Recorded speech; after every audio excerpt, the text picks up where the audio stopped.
الضالين آمين. بسم الله الرحمن الرحيم.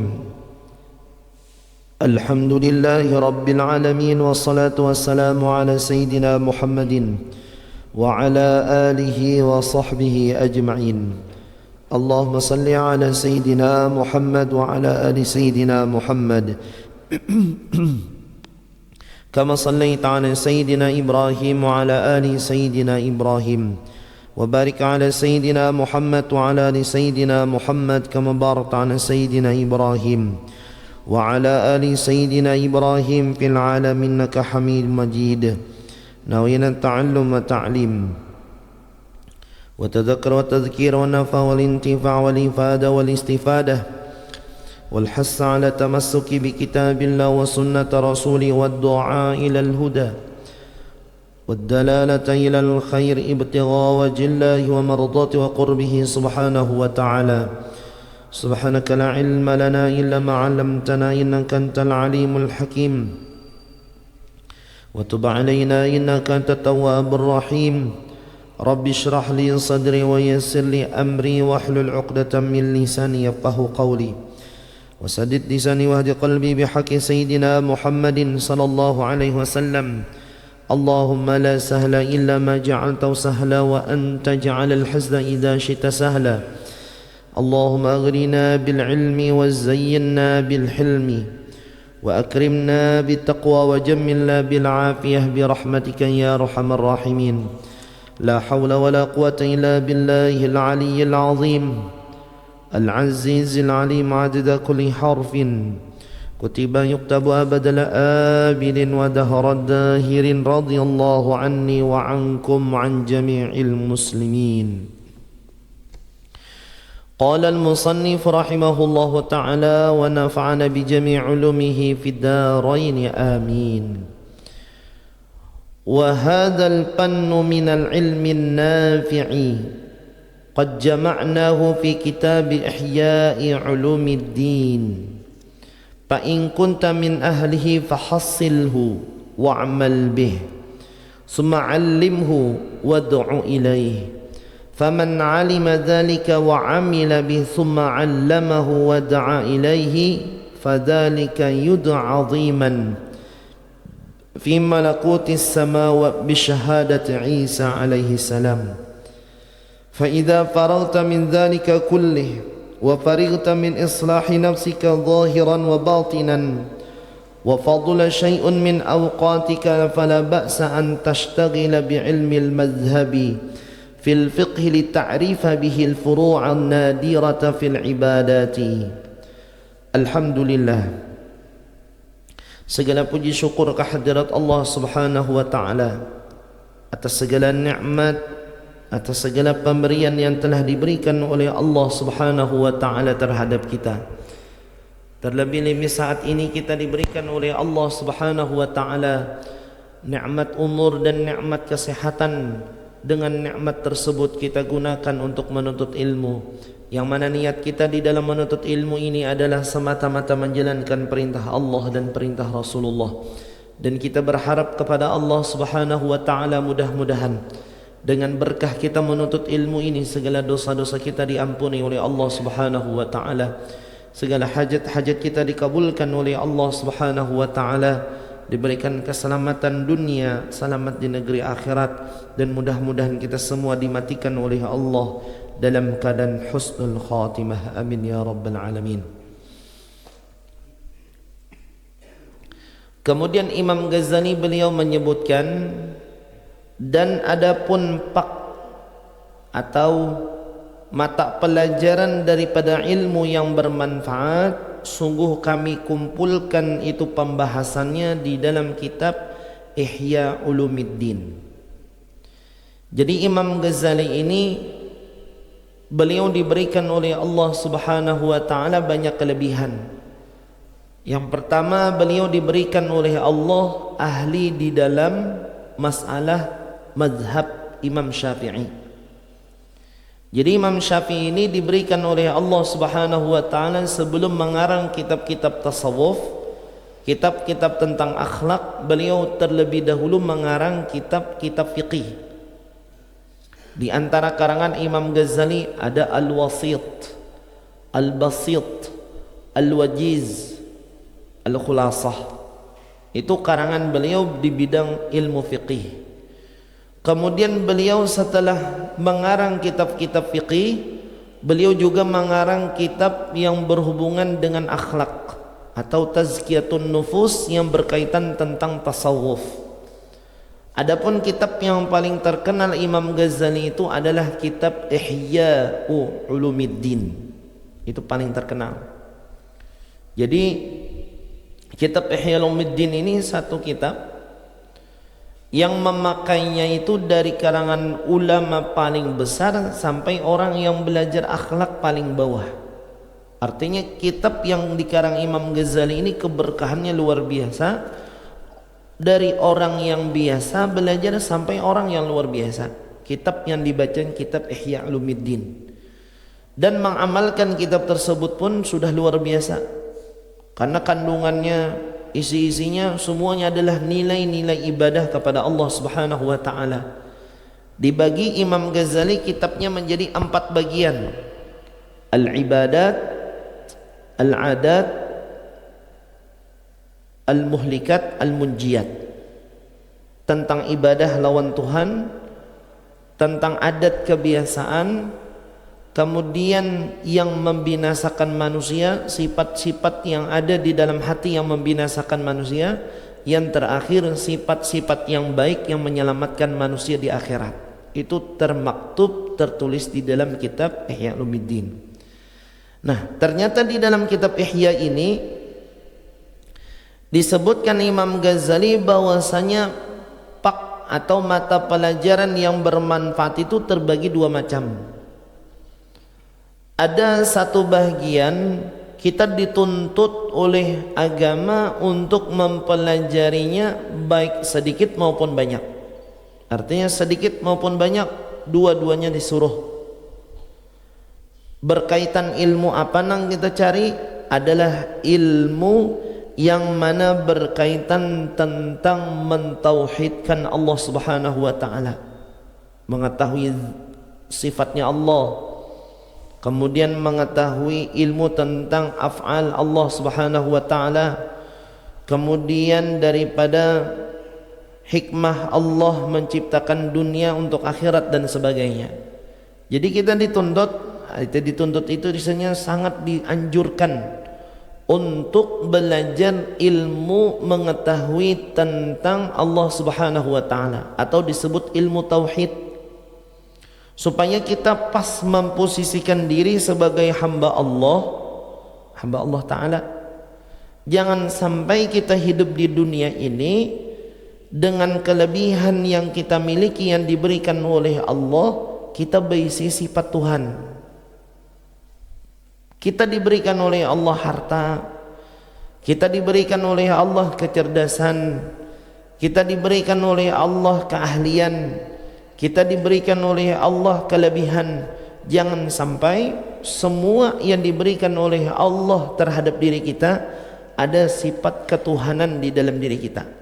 Apa sifat ketuhanan? Merasa berkuasa, merasa berkehendak, merasa paling hebat, merasa paling mulia, merasa paling sempurna dan sebagainya. Nah, pengerasaan ini timbul dengan sebab seseorang itu tidak mengerti tentang Tuhannya, tidak mempelajari tentang bagaimana ilmu mentauhidkan Allah, mengesahkan Allah Subhanahu wa taala. Lahir bila kita tahu tentang kita hamba, kemudian kita mempunyai Tuhan yaitu Allah Subhanahu wa taala, lahir sifat-sifat kehambaan. Ada pengalaman seseorang hidup di dunia, orang itu berpandir, bila dihitungnya 2 kali 2 4 pasti ujarnya. Jadi orang itu bila berpandir, bila masalah mencari kehidupan dunia, usaha nih kadada kalimat insyaallah. Pasti ujarnya, pasti 4 kali 4 pasti 16 istilahnya. Jadi bila ia menghitung berusaha nih orang nih, seseorang ini, ya berarti kita ambil daripada pelajaran hidupnya, bila ia berusaha, ia mencari kehidupan dunia, ia terkenal orang yang sukses, diberikan oleh Allah Subhanahu wa taala harta. Banyak diberikan Allah harta. Jadi terkenal sukses. Jadi bila berhitung hendak usaha itu, kadada istilahnya ia memakai insya Allah, tapi ia memakai kalimat pasti ujarnya. Pasti, kadada ragu lagi, pasti sudah. Jadi ia ini merasa bahwasanya di dalam hitungannya, akalnya itu dijadikannya sebagai Tuhan. Karena ia berpegang dengan akal. Kemudian keahliannya itu dianggapnya sebagai yang berkuasa. Karena apa? Karena ia selalu memakai kalimat pasti. Kadada kalimat insya Allah, jikalau Allah menghendaki. Karena hidup kita ini walaupun kita hitung toh kelihatan pasti, bisa berubah. Karena apa? Karena bukti bahwasanya kehidupan kita ini murni di bawah kekuasaan Allah. Jadi orang tadilah kalimatnya pasti, pasti kalimatnya pasti. Seiring berjalannya waktu, harta banyak diberikan Tuhan, harta melimpah. Cukup sudah. Allah hendak menampakkan lawan dirinya bahwasanya nang berkuasa tu ujar Tuhan ikam ngaku kah. Karenanya kada pernah memakai kalimat insyaallah, tapi pasti ujarnya. Ujar Tuhan ikam ngah berkuasa di dunia ini aku kah. Akhirnya pada satu tahun Allah Subhanahu wa taala memberikan ujian kepada keluarganya, bangkrut harta. Bangkrut. Rumah di sini habis dijual. Rumah harta di sini habis dijual. Sampai saat ini istilahnya hutang aja ada lagi. Yang dulu istilahnya miliaran berisi duit, banyak diberikan Allah rezeki. Sekarang apa yang terjadi? Diberikan oleh Allah ujian, sibuk menambali hutang aja lagi. Harta di sini udah dijual, habis dah. Di sini sudah jual, habis sudah. Sisa beberapa aja lagi. Dan usaha saat ini pun akhirnya semakin hari makin sulit. Kenapa jadi sampai itu terjadi? Kita mengambil pelajaran orang tersebut ketika di puncaknya diberikan oleh Allah harta, diberikan oleh Allah kelebihan, inya lupa siapa yang memberikan kepada dirinya harta. Sampai ucapannya tadi, bila inya menghitung, ujar kawan apa? Masukkah? Pasti. Seharusnya di dunia ini kadada nang pasti. Karena apa? Dengan sebab kita ini di bawah kehendak, di bawah kekuasaan Allah. Kita berusaha, berdoa, insya Allah Allah menghendaki. Makanya ada syariat kita hidup ini berdoa. Sembahyang terkandung doa. Tuntung sembahyang berdoa. Di dalam tahajud berdoa. Di dalam duha berdoa. Di dalam sembahyang taubat berdoa. Kenapa jadi kita hidup ni ada doa terus? Sampai hendak makan kita berdoa lawan Tuhan. Allahumma barik lana fima razaqtana wa qina adzabannar. Kenapa jadi kita sampai berdoa? Dengan sebab hidup kita ini di bawah kekuasaan, di bawah kehendak Allah Ta'ala. Karena bagi Allah semua alam dunia ini, wa idza arada syai'an ayyaqula lahu kun fayakun. Bagi Allah kadada nang mustahil. Orang hari ini diberikan oleh Allah kekayaan, ujar Tuhan esok miskin orang itu. Hari ini diberikan oleh Allah pengetahuan, besok bisa dicabut oleh Allah pengetahuan.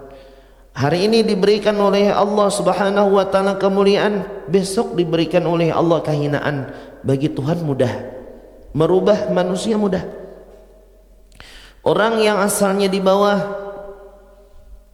sederhana hidupnya, seadanya hidupnya, bila hendak diangkat oleh Allah, satu mata jadi orang kaya, menjadi orang yang berharta, bagi Allah mudah. Makanya bila hidup kita nih pasrah lawan Tuhan, berdoa, ikhtiar, jalankan apa yang diperintahkan oleh Allah, pasti hidup kita diberikan kemudahan. Contoh pada zaman dahulu, ini berkaitan tentang ilmu mentauhidkan Allah. Zaman dulu ada seorang hamba daripada hamba Allah yang bernama Bal'am bin Ba'ura. Ini hidupnya diberikan oleh Allah, diberikan Tuhan nih, doanya kabul ke langit. Bal'am bin Ba'ura. Dan beliau ini diberikan oleh Allah, diberikan Tuhan lagi, apabila beliau meminta satu doa, tidaklah satu doa itu kecuali semua diijabah Tuhan. Bal'am bin Ba'ura ibadahnya luar biasa, ilmunya luar biasa, kelebihannya luar biasa. Istilahnya pada zaman itu rata-rata orang mengakui kehebatan Bal'am bin Ba'ura. Ternyata Allah suatu mata saja merubah takdir hamba nih. Bagi Allah mudah. Akhirnya Bal'am bin Ba'ura diberikan ujian, dipitnah. Apa fitnahnya? Fitnahnya adalah disuruh oleh orang yang tidak senang dengan Nabi Musa untuk mendoakan Nabi Musa tersesat di satu pulau dan kadap kawa keluar kecuali beberapa tahun. Datanglah orang yang ada senang lawan Nabi Musa tadi.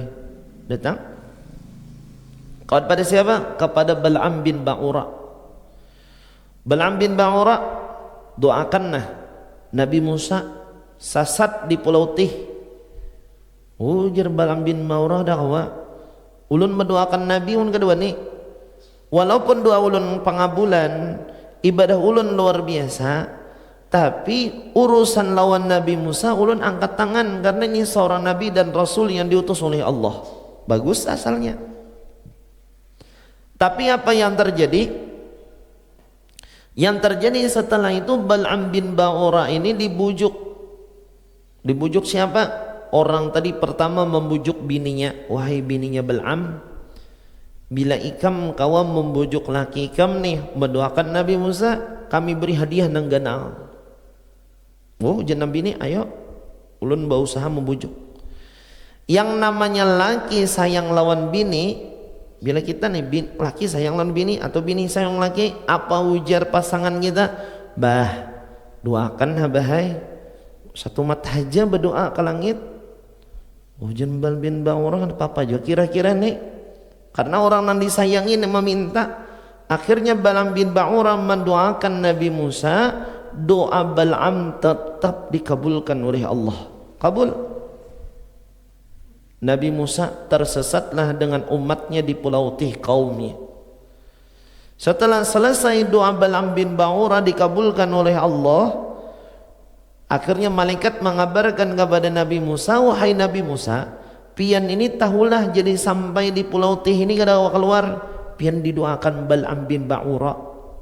Akhirnya Nabi Musa berdoa lagi lawan Tuhan, ya Allah. Nabi Musa doa seorang Nabi, doa seorang Rasul. Akhirnya doa Nabi Musa pun diijabah oleh Allah. Bal'am bin Ba'ura asalnya orangnya baik, orang yang saleh, orang yang berilmu, orang yang mempunyai kelebihan yang diberikan oleh Allah, matinya pun dalam keadaan kada beriman lawan Allah Subhanahu wa taala. Nah, ini apa yang terjadi? Karena hidup di dunia ini kada ada yang pasti. Nah, jadi yang utama yang kita belajar dampak daripada ilmu tauhid tadi mengesahkan Allah, kita tahu posisi kita ini, kita nih hamba Allah Tuhan. Berarti semua kekuasaan, semua kehendak di bawah kendali daripada kendali Allah Subhanahu wa taala. Orang yang di atas seperti Bal'am bin Ba'ura setumat saja digugurkan oleh Allah. Orang yang mempunyai kelebihan bila inya ternyata tidak apa yang dimiliki olehnya kelebihan tidak mensyukuri yang diberikan oleh Allah, akhirnya direndahkan oleh Allah. Nang orang biasa pun bisa diangkat oleh Tuhan. Hidup misalnya kelihatan biasa aja. Ternyata suatu mata diangkat oleh Allah Subhanahu wa taala, berubah jadi orang yang berharta dan kaya. Nah, sama juga terjadi pada zaman Nabi Musa. Kisah seekor sapi. Makanya di dalam Quran itu namanya ada surah Al-Baqarah, surah sapi. Jadi ketika itu terjadi satu jenazah di tengah pasar, ada yang meninggal. Satu jenazah mayat manusia di tengah pasar ada meninggal. Kemudian kaumnya Nabi Musa ini datang kepada Nabi Musa, wahai Nabi Musa, siapa tuh yang meninggal di pasar tuh dan siapa pelakunya yang telah membunuh tu fulan? Ujar Nabi Musa, aku kada tahu juga. Nah, kami datang ke sini ini minta doakan lawan Allah, pian lapor lawan Tuhan siapa pembunuhnya. Ujar Nabi Musa, ayo aku mendoakan ke langit. Berdoalah Nabi Musa kepada Allah. Ujar Tuhan, wahai Nabi Musa, amun hendak tahu siapa pembunuhnya, cari sapi. Ujar Bani Israel, sapi kah pembunuhnya? Pokoknya ujar Allah, cari sapi. Ujar Bani Israel pulang, bepadah lagi pian lawan Tuhan lapor, sapi nang kiapa. Ini ibaratnya kalau bahasa kita kampung nih, Bani Israel nih mucil bener, banyak benar ditakunakan. Ujar Bani Israel, wahai Nabi Musa, kiapa sapinya? Hadang dulu ujar Nabi Musa, aku berdoa ke langit. Berdoa lagi Nabi Musa kepada Allah, ya Allah, kiapa sapinya? La faridu wa la bikrun awanum baina dzalik faf'alu ma tu'marun. Ujar Tuhan, sapinya itu la faridu wala bikrun, tuha benar kada, anom benar kada. Ujar Tuhan, gawiha, cari. Ujar Bani Israel, kiapa pulang sifat sapinya? Ujar Nabi Musa, hadang dulu aku laporan Tuhan yang tidak pernah dipakai untuk membajak. Ujar Bani Israel pulang, lapor lagi lawan Allah, kiapa pulang warnanya? Faqi'u safra'u faqi'un launuha tasurun nadhirin, warnanya kekuning-kuningan. Akhirnya apa? Mencari sapinya ngalih bener. Nah, kebetulan di zaman itu hidup seorang pemuda yang hidupnya mulai lagi halus sampainya remaja, miskin. Diberikan warisan saikong sapi oleh kuitan, mulai lagi halus digeduh sampai genal. Jadi abahnya nih sebelum meninggal dunia memberi warisan saikong sapi, itu pang digaduh. Kebetulan sapi pemuda tadi sama persis dengan yang disebutkan oleh Allah di dalam Al-Quran itu, di dalam mengabarkan kepada Bani Israel. Digaduh dan orangnya jujur. Ujar nang mama, nak, jual sapi ke pasar, kita perlu duit. Inggih maai, bawa ke pasar. Ternyata ketika di pasar nih mamanya, kaina naklah bila menjual sapi harganya 6 dinar. 6 dinar. Karena pasan kuitan 6 dinar, misalnya 6 dinar. Datang orang nih pembeli, berapa sapi ikam nih? 6 dinar harganya, kutukari 8 dinar. Akun lah. Ada ulun hendak 6 aja.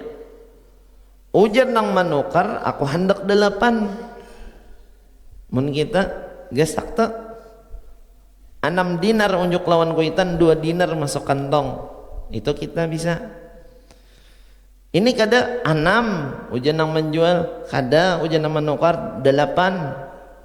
Hadang dululah. Karena pasan mama nih 6. Ulun bulik ke rumah dulu menakun-akan. Bulik pulang ke rumah, mak ditawar orang 8 dinar, pian memadahi pasan pian 6, cuman orang hendak menukar 8, jual hanakai 8 dinar, bujung kita bertambah 2, tulak ke pasar. Waktu datang ke pasar, inggih ujar mama ulun, ayuha 8 dinar, ujar orang kada, aku hendak 10 pulang. Ini apa nih pedagang nang ini cepat sugi. Ujar nang anak kada delapan aja kada 10 lapor ulun lawan mama ulun pulang bulik pulang ke rumah mak kada jadi jar mak 8 10 pulang jual nakai bulik pulang ke pasar hakun aja mama ulun 10 dinar ujar nang manukari aku kada jadi. Nah pian nih apa kehendak hendak 6 kah 8 kah 10 kah aku ujarnya datang ke sini mengabarkan kepada engkau ini sapi jangan dijual sampai tiba Bani Israel mencari sapi dan juallah ini sapi dengan timbangan seperti timbangan emas. Bila sapi ini baratnya 100 kilo jual 100 kilo emas, jangan dijual karena Bani Israel datang. Sekalinya malaikat itu yang diutus oleh Allah mengabarkan pemuda tadi. Jadi berdua beranak ini berumuran miskin. Laki meninggal, anak ini lagi halus, nah diwarisakan cuman seekor sapi. Nang mama betuk miskin susah, nang anak betuk susahnya luar biasa. Akhirnya menunggu Bani Israel datang. Tibalah Bani Israel. Ternyata dilihat dari ujung tanduknya sampai kakinya semua mirip apa yang dikatakan oleh Allah kepada Nabi Musa. Ujar Bani Israel, jual sapi, jual. Ujar pemiliknya, berapa harganya? Timbang lawan emas. Ditimbang Bani Israel, misalnya sapi itu timbangannya 200 kilo, berarti 200 kilo emas harganya. 200 kilo emas ini, sekilo aja per 2 miliar sudah. Kali 200 kilo. Langsung Bani Israel datang kepada Bani Israel, dikumpulkan orang-orang sugih. Siapa kita nih? Ujar Bani Israel, kita kumpulkan harta, kita tukari sapinya. Akhirnya ditukarilah sapi tadi dengan harga timbangan emas. Akhirnya jual tukar. Allah merubah takdir seorang hamba yang asalnya miskin hari itu jadi orang sugih. Bagi Allah mudah.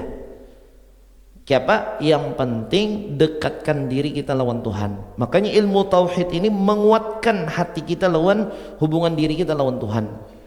Akhirnya si miskin asalnya orangnya susah, derajatnya hari itu diangkat oleh Allah Subhanahu wa taala. Sekampungan paling sugih.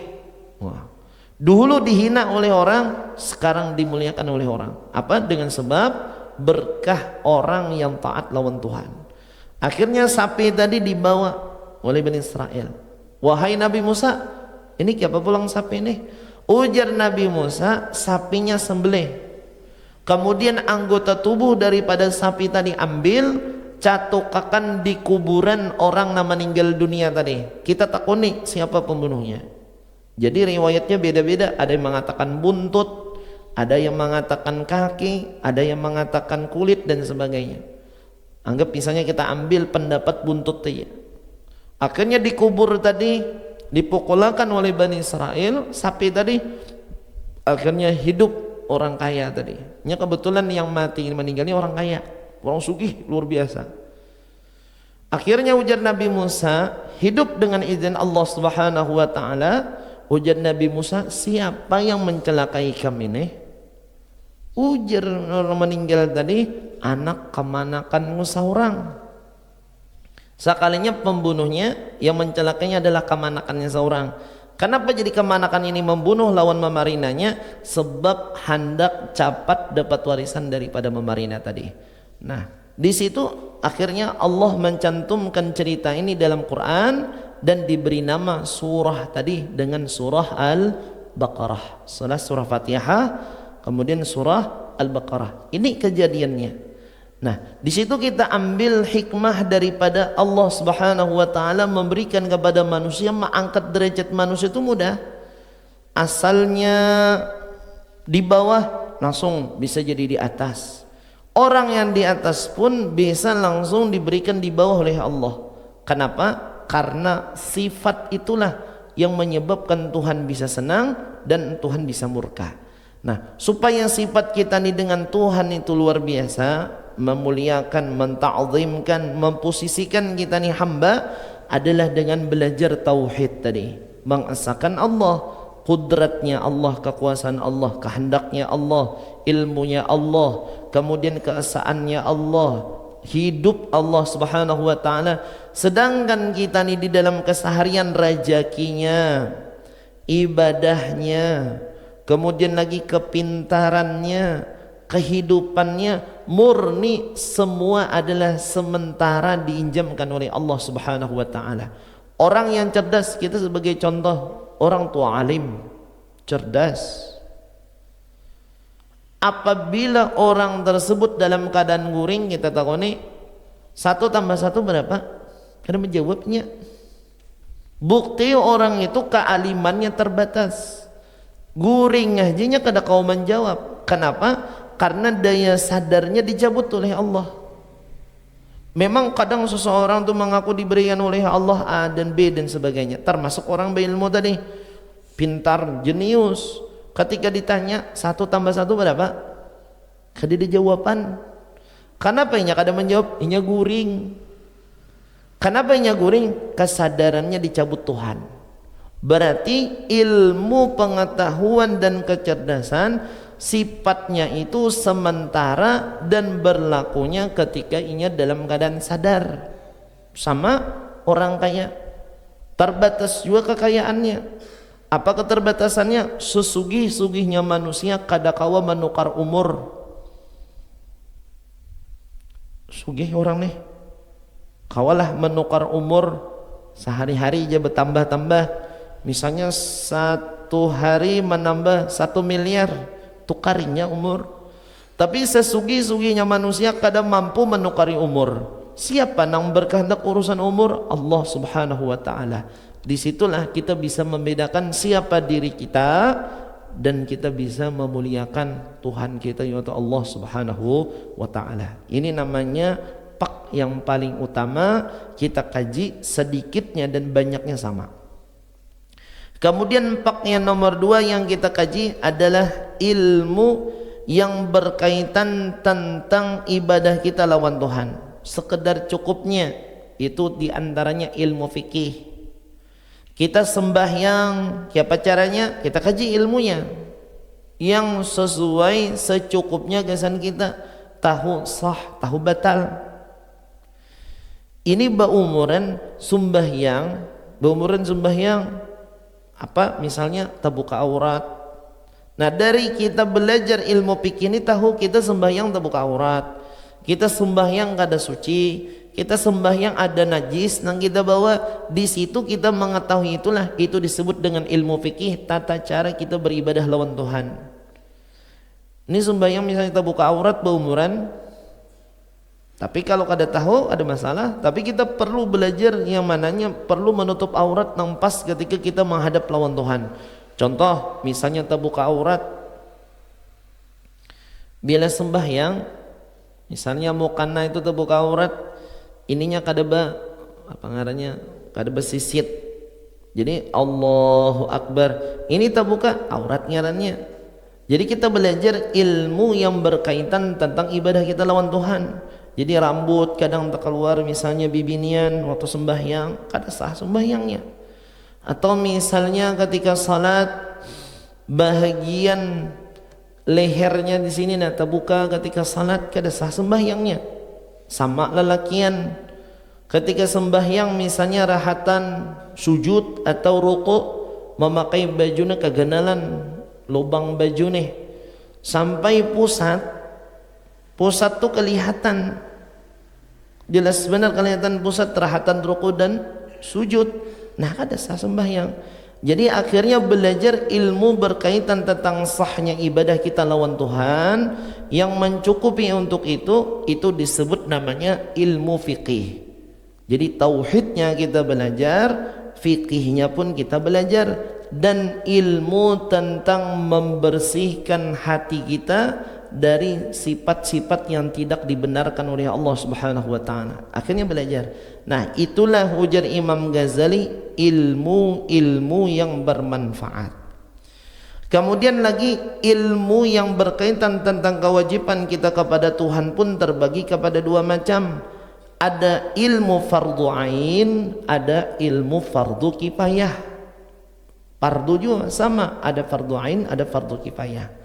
Fardu ain itu adalah kewajiban setiap manusia untuk mengetahuinya dan gesan mengamalkan untuk pribadinya. Contoh fardu ain, ilmu tentang sembahyang, ilmu tentang puasa, ilmu tentang berzakat, ilmu tentang melaksanakan kewajiban yang lain yang diwajibkan oleh Allah, dan mengetahui ilmu-ilmu yang berkaitan tentang larangan Tuhan.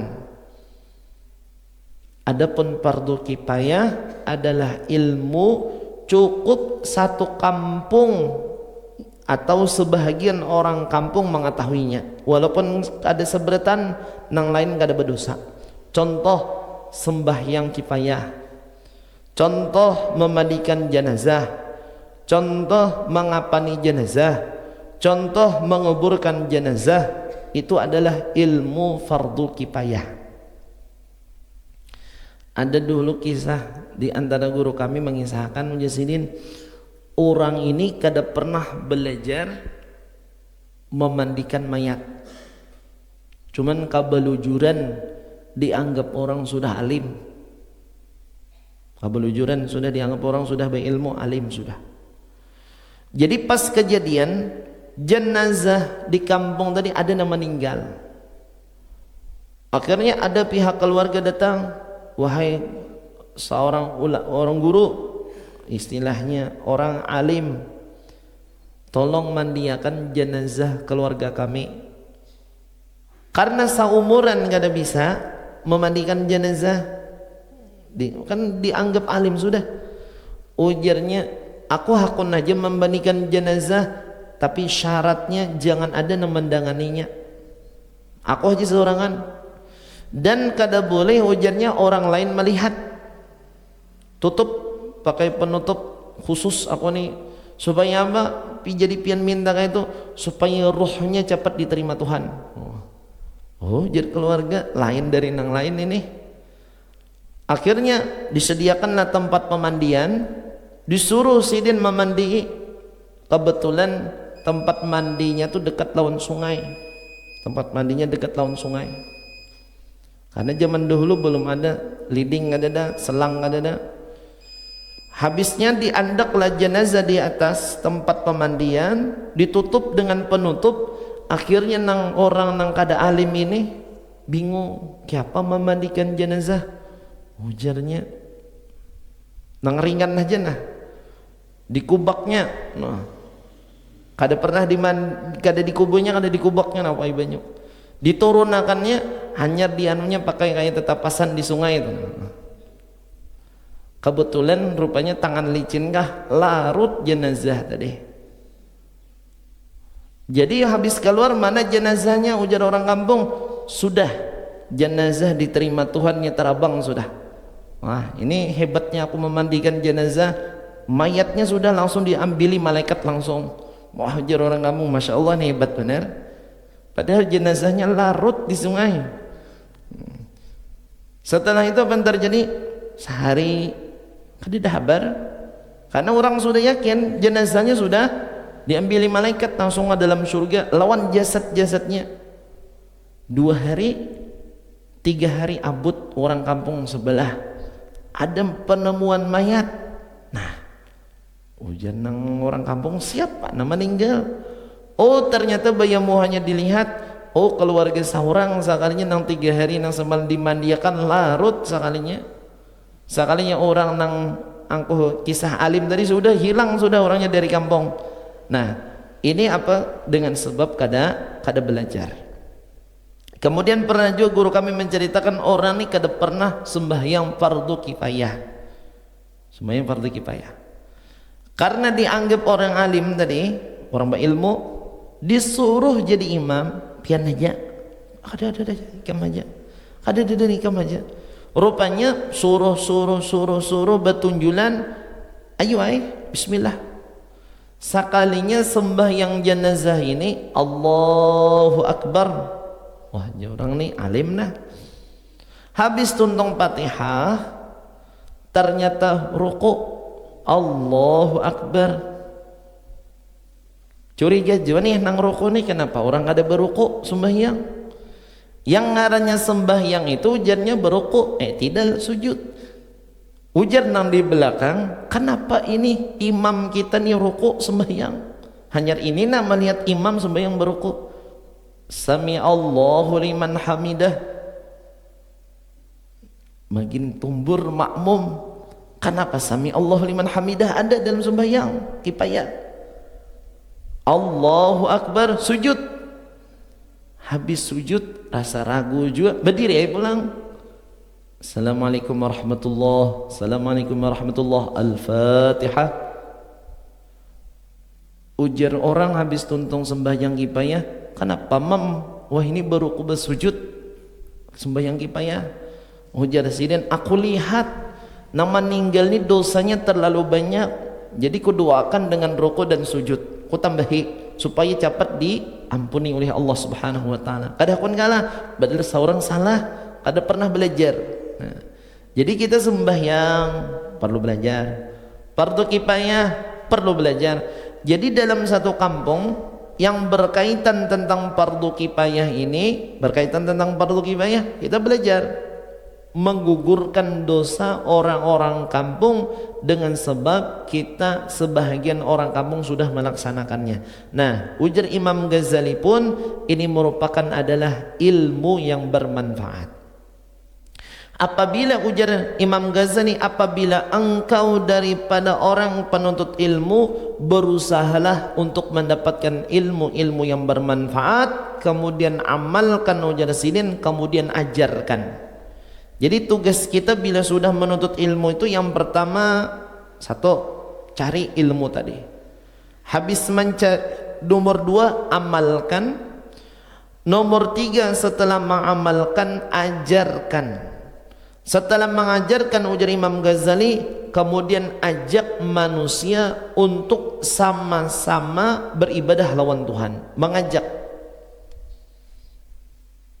Apabila ujar Imam Ghazali kita bisa mendapatkan ilmu yang diberikan oleh Allah, mengamalkan dengan ilmu tadi, mengajarkannya, mengajak manusia di dalam kebaikan, maka ujar Nabi Isa, orang itu akan diseru di atas langit adalah orang yang mulia di hadapan Allah Subhanahu wa taala. Ilmu kita cari, amalkan, habis amalkan, ajarkan, kemudian gunakanlah ilmu tadi untuk manusia, mengajak manusia di dalam mendapatkan hidayah dari Allah Subhanahu wa taala. Nah, bila empat macam ini kita berusaha mencarinya, insyaallah manfaat ilmu yang diberikan Tuhan walaupun sedikit. Hanya belajar misalnya tentang kewajiban-kewajiban, sedikit belajar, amalkan. Kemudian misalnya mampu melajarkan, ajarkan. Misalnya pulang setelah itu hanya ajak manusia supaya mendapatkan, sama-sama mendapatkan hidayah dari Allah Subhanahu wa taala.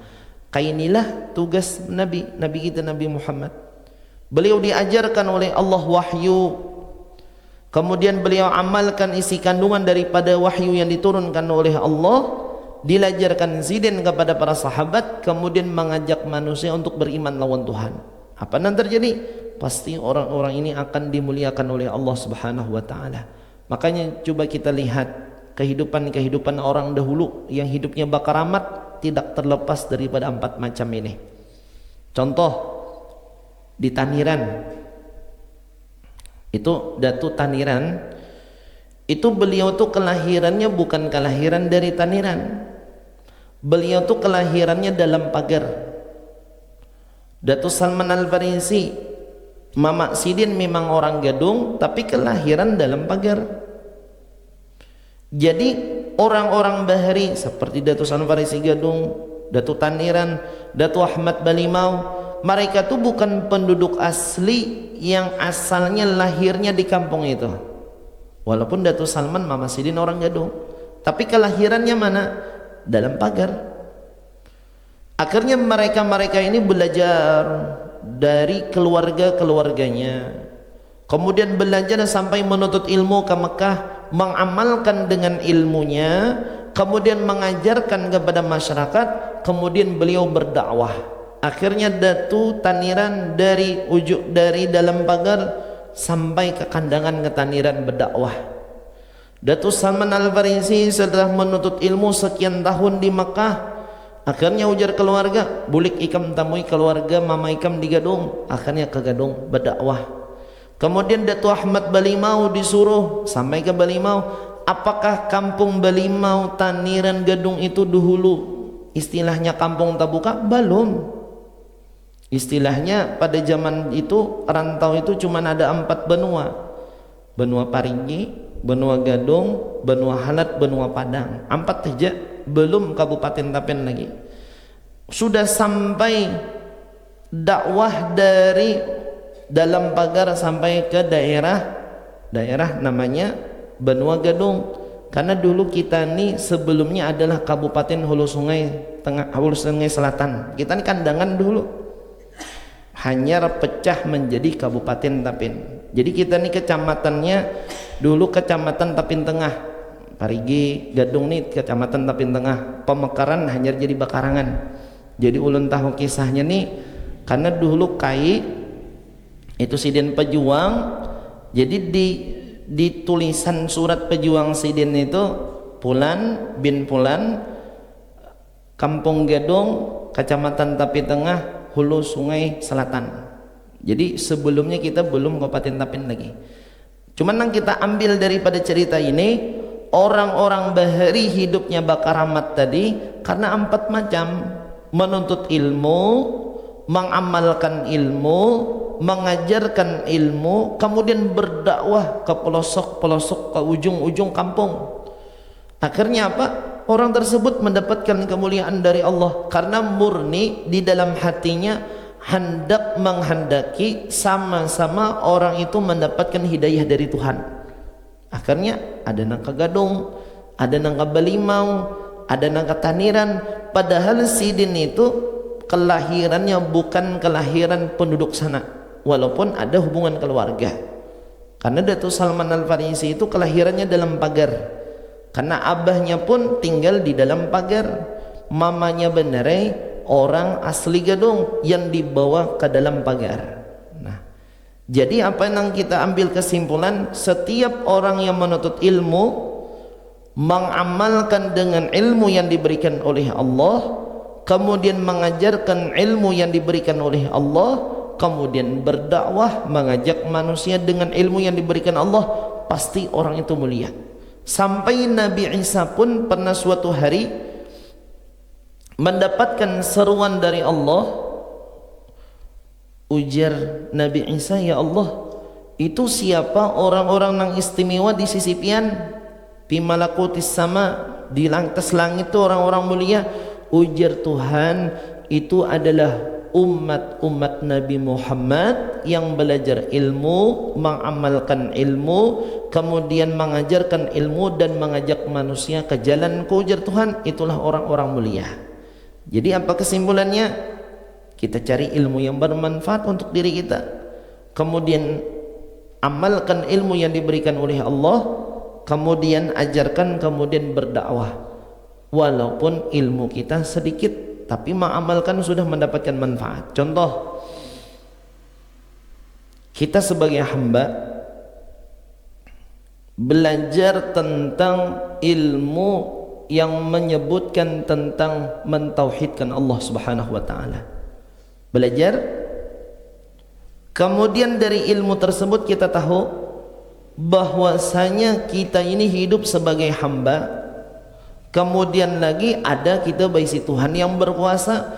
Kita amalkan sifat kita ini sebagai hamba. Kita yang lemah, kita yang kada ada kemampuan, kita kada ada keahlian, kita kada ada kuasa, kita kada ada kehendak. Allah bersifat yang namanya kekuasaan, kehendak, ilmu. Sifat kesempurnaan milik Allah, kekurangan milik kita. Akhirnya kita ini ketika tahu bahwasanya ini kita sebagai hamba, makin hari makin rajin berdoa. Itu mengamalkan lawan ilmu ngarannya. Berdoa terus, hendak makan berdoa, hendak keluar rumah berdoa, hendak misalnya bertaubat berdoa, hendak misalnya masuk ke dalam WC berdoa, masuk ke dalam masjid berdoa. Kenapa jadi hamba tersebut berdoa? Karena meyakini inya hamba ada orang yang dimintanya, itu Allah Subhanahu wa taala. Nah, ilmunya dapat, mengamalkan pulang. Kemudian pulang mengajarkan kepada anak dan bini di rumah. Anakku, fulan bin fulan, berdoa anak ay. Walaupun ajarannya sedikit, masuk di dalam telinga anak, berdoanya sebelum guring berdoa. Lagi halus sudah dilanjarkan oleh abahnya, mamanya. Kemudian kainya tentang berdoa sebelum semua kegiatan. Melajarkan lawan keluarga, walaupun keluarga kita seorang sarumah. Nah, itu pahalanya sudah besar diberikan oleh Allah. Kenapa? Dengan sebab orang tersebut menularkan kebaikan kepada orang lain. Di rumah misalnya, walaupun nang halus-halus, hal-hal nang kecil-kecil tuh kita ajarkan lawan anak, lawan keluarga, insyaallah manfaat. Contoh, anak kita nih misalnya hendak guring. Nah, sebelum guring lah, ayo baca doa sebelum guring. Dibacanya. Nak, sebelum makanlah berdoa. Bismillahirrahmanirrahim, berdoa. Nah, ketika seorang kuitan melajarkan kepada anaknya doa semacam itu, inya ganalnya patuh berdoa. Kadang langsung melihat makanan, langsung makan. Kenapa kekanakan itu misalnya ketika sebelum makan berdoa, pasti ada kuitan keluarga yang mengajarkan supaya anak tersebut selalu berdoa lawan Tuhan. Kenapa jadi kita dituntut setiap hari memang berdoa lawan Tuhan? Bukti bahwasanya ini kita sebagai hamba dan kita baisi Tuhan, yaitu Allah Subhanahu wa taala. Kemudian lagi ujar Imam Ghazali, apabila kita sudah tuntung menuntut ilmu sudah, kemudian lagi kita pak ilmu sudah kita pelajari, apabila masih ada lebihan di dalam waktu kita, kada papa ujar sidin kita belajar nilai-nilai lebih daripada ilmu yang lain. Belajar karena tentang ilmu, misalnya ilmu nahu, ilmu saraf, ilmu yang lain-lainnya boleh. Kenapa? Karena kita sudah belajar ilmu-ilmu yang diwajibkan oleh Allah Subhanahu wa taala. Kita ni menuntut ilmu itu kada berbatas. Kalau ini dibatasi umur 40 sadang sudah menuntut ilmu, kada berbatas. Menuntut ilmu itu sampai kita meninggal dunia. Mulai kita lahir sampai kita meninggal dunia sama menuntut ilmu. Menuntut ilmu ini macam-macam bentuknya. Nomor 1, ada orang pakai kitab menuntut ilmu. Nomor 2, ada orang menuntut ilmu dengan menyimak, mendengarkan. Ada nomor 3, cara orang menuntut ilmu, ada yang istilahnya memperhatikan, ada dengan mengkopi dari orang lain, menerima kabar. Jadi semua apapun yang masuk ke dalam diri kita, ilmu pengetahuan, itu adalah menuntut ilmu ngarannya. Bila orang nih berniat mulai anom selalu menuntut ilmu, baik inya menuntut atau mengajarkan ilmu berkaitan dengan ilmu yang berhubungan dengan syariat Allah, ilmu yang berhubungan tentang Allah Subhanahu wa taala, maka hamba tersebut pasti hidupnya dimuliakan Tuhan. Meninggal dunia pasti dalam keadaan mulia. Kenapa dimuliakan oleh Allah Subhanahu wa taala? Karena Tuhan sudah berjanji, yarfa'illahu alladhina minkum walladhina utul ilma darajat. Allah pasti akan mengangkat orang-orang, yarfa'illahu alladhina minkum, mengangkat sebahagian kalian, dan orang-orang yang diberikan ilmu pengetahuan. Jadi orang yang hidupnya untuk ilmu, orang yang hidupnya dibaktikan gasan menuntut ilmu, orang yang hidupnya untuk mencintai ilmu, orang yang hidupnya mencintai orang yang mempunyai ilmu, maka insya Allah orang tersebut pasti mendapatkan kemuliaan dari Allah Subhanahu wa taala. Ada satu keluarga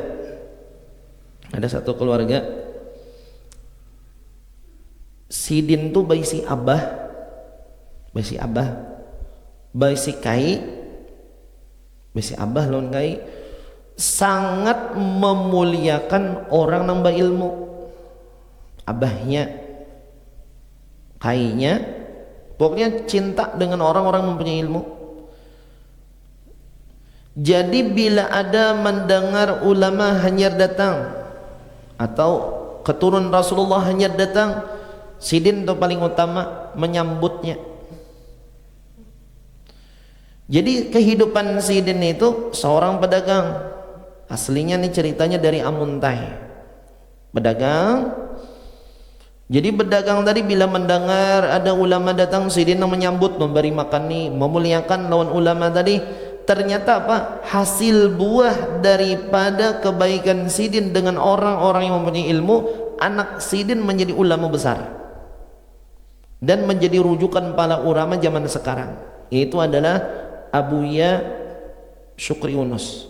Abuya, guru Syukri Yunus di Martapura. Sidin masih hidup.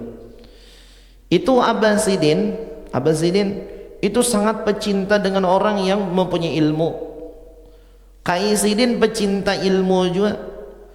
Memang Abah Sidin lawan Kai Sidin ini kada penuntut ilmu, bukan orang alim, dia muntah itu bukan ulama besar, tapi seorang pedagang. Tapi dengan berkah kebaikan nang Abah, berkah kebaikan nang Kai, akhirnya nang anak ini lulus sekolah. Kalau ada salah SMPK Sidin istilahnya sudah ganal, hanyar ke Martapura belajar. Ternyata apa yang terjadi? Allah memberikan ilmu lawan Sidin. Sampai hari ini rujukan para ulama khususnya daerah Kalimantan Selatan ya Sidin. Dari mana keberkahan nang anak ini dapat? Dengan berkahnya seorang orang tua yang mencintai lawan orang yang punya ilmu. Makanya kita bila kada lepas daripada ilmu, insyaallah orang itu hidupnya mulia. Abahnya, kainya, dirinya, ilmu nang ada kita usahakan, kita cari, kita amalkan, kita ajarkan, insyaallah orang itu akan mendapatkan kemuliaan dari Allah Subhanahu wa taala. Wallahu Subhanahu wa taala a'lam. Mudah-mudahan kita mendapatkan ilmu yang bermanfaat. Segala hajat kita dikabulkan oleh Allah Subhanahu wa taala, diberikan sehat, afiat, panjang umur, selamat dunia, selamat di negeri akhirat, dan mudah-mudahan kita semua dimatikan oleh Allah dalam keadaan beriman, mati dalam keadaan husnul khatimah. Amin ya rabbal alamin. Wa ila hadratin nabi. Al-Fatihah. Bismillahirrahmanirrahim. Bismillahirrahmanirrahim. Alhamdulillahi rabbil alamin, arrahmanir rahim, maliki yaumiddin. إياك نعبد وإياك نستعين اهدنا الصراط المستقيم صراط الذين أنعمت عليهم غير المغضوب عليهم ولا الضالين آمين. بسم الله الرحمن الرحيم. الحمد لله رب العالمين والصلاة والسلام على سيدنا محمد وعلى آله وصحبه أجمعين. اللهم انفعنا بما علمتنا وعلمنا الذي ينفعنا. الله فقهنا في الدين وعلمنا ترزقنا فهما استقامك على كل شيء قدير.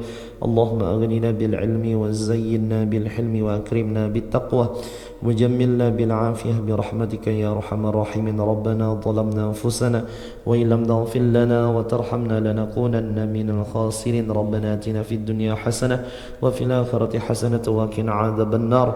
يا ربي بالمصطفى بلغ مقاصدنا واغفر لنا ما مضى يا واسع الكرم. يا ربي بالمصطفى بلغ مقاصدنا واغفر لنا ما مضى يا واسع الكرم. يا ربي بالمصطفى بلغ مقاصدنا واغفر لنا ما مضى يا واسع الكرم. والحمد لله رب العالمين. إن الله وملائكته يصلون على النبي يا أيها الذين آمنوا صلوا عليه